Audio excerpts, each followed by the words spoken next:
नमस्कार, मी पूजा खेतले किचनमध्ये आपलं सर्वांचं स्वागत करते। आज आपण करणार आहोत झुणका।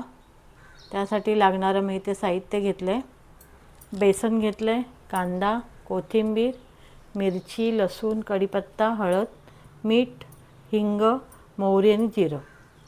आपण आता झुणका करण्यासाठी बेसन पहिलं भिजवून घेऊया आपण।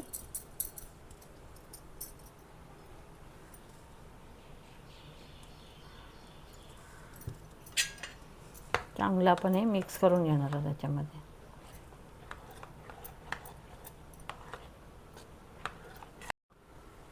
हे आपलं आता भिजवून झालंय। हे बघा, एवढं असं पातळ ठेवायचं। याच्यामध्ये थोडं आपण मीठ टाकणार आहोत।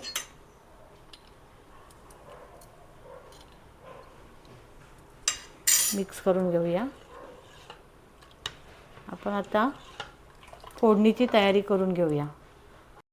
आता आपण कढईमध्ये तेल गरम करून घेतलंय, तर फोडणी करूया। आपण मोहरी टाकणार आहोत, त्यानंतर जिरं,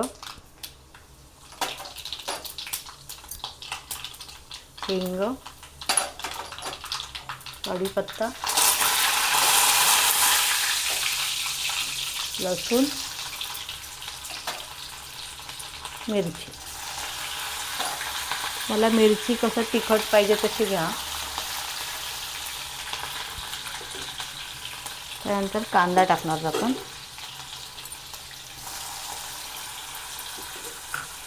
कांदा चांगला आपण परतून घेणार आहोत।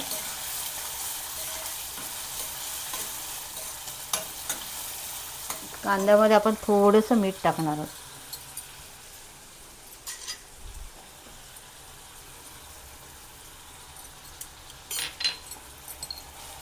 चांगला कांदा असा गुलाबी कलर येईपर्यंत असा परतून घेऊया।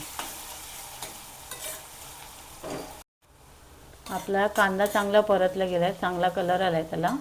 पण याच्यामध्ये थोडी हळद टाकूया, परतून घेऊया।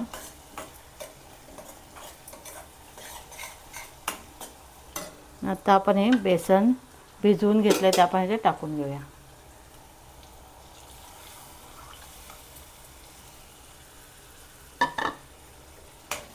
चांगला आपण हे परतून घेऊया, मिक्स करूया।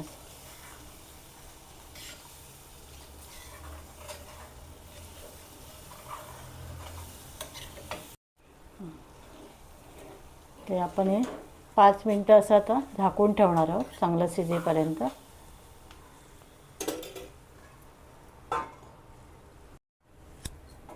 आपण आता हे झाकण काढूया। वाव, मस्त असं हे आपलं आता झुणका तयार झालेला आहे। कढीपत्ता, हिंगाचा असा खूप छान फोडणीचा वास येतोय। हे आपलं आता हे झुणका तयार झालाय। आपण आता हे सर्व करून घेऊया। आपण आता हे सर्व करण्या अगोदर आपण ही कोथिंबीर टाकून घेऊया, मिक्स करूया। आपला आता झालेला आहे झुणका। हे आपलं तयार झालेलं आहे गरमागरम झुणका, भाकरी आणि मिरचीचा ठेचा। हा तुम्ही नक्की करून बघा आणि आपल्या चॅनलला लाईक, शेअर आणि सबस्क्राईब करा। धन्यवाद।